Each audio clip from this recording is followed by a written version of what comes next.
Berita terbaru perampasan nyawa ibu dan anak di Subang. Menyambut detik-detik kepolisian menyingkap siapa dalang dari kasus tersebut. Namun sebelum lanjut membahas, jangan lupa like, subscribe, dan nyalakan lonceng notifikasinya agar kalian gak ketinggalan berita terbaru dari channel kami. Menjelang 100 hari penyingkapan kasus di Subang ini, mengumpulkan beberapa penjelasan Anjas di Thailand dalam video terbarunya, Yosef tidak mungkin pelakunya.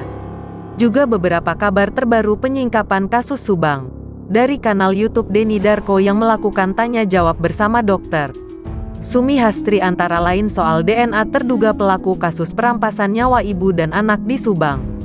Baik Anjas maupun Dr. Sumi Hastri di waktu dan tempat yang berbeda sependapat bahwa pihak penyidik Polri sebenarnya sudah mengantongi informasi yang cukup lengkap mengenai profil dan jumlah pelaku perampasan nyawa ibu dan anak di Subang.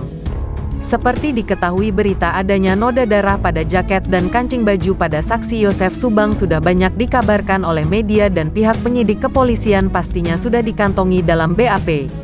Percikan darah di sekeliling kancing, baju dan celana riuh menjadi pertanyaan warganet. Bahkan dalam penjelasannya, Yosef membeberkan bahwa yang terakhir percikan darah itu ketika dirinya berada di dalam kamar mandi dan ada air genangan penilaiannya gambarkan bunga-bunga terpercik di situ. Fakta tentang adanya noda darah yang menempel pada jaket dan kancing baju saksi Yosef Subang menjadi sorotan dan analisa pada video terbaru tanggal 21 November tahun 2021 di channel YouTube Anjas di Thailand. Anjas menerangkan, noda darah yang menempel di kancing baju meski hanya satu titik kecil berarti darah dalam bak mandi sangat kental sekali.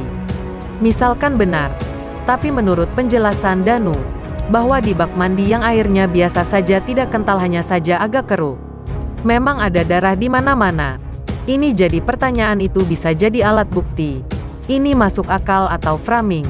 Sambungnya Anjas. Di tempat lain Dr. Sumi Hastri Polwan yang merupakan ahli forensik Polri menegaskan bekas di tempat kejadian perkara, TKP, tidak bisa bohong dan ini tidak bisa dibuat-buat. Saya kan mengumpulkan ilmiahnya aja. Buktinya akan muncul dari forensik. Jejak di tempat kejadian perkara, TKP, tidak akan bohong dan ini tidak bisa dipalsukan, ucap Dr. Sumi Hastri. Ia pun menganalogikan mengenai seseorang yang kecipratan air minum bekas dari seseorang, lantas diminum lagi oleh orang yang berbeda.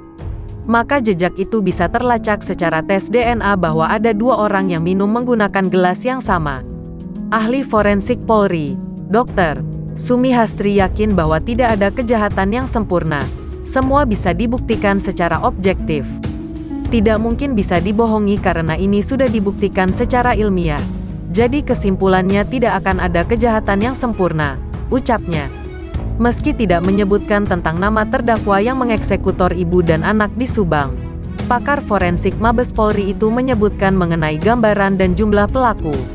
Sebagaimana keyakinannya dari awal, Dr. Sumi Hastri menjamin kasus perampasan nyawa di Subang tidak akan dipetieskan dan pasti akan tersingkap berlandaskan sudut pandang ilmu forensik. Sekian informasi Subang kali ini, semoga bermanfaat.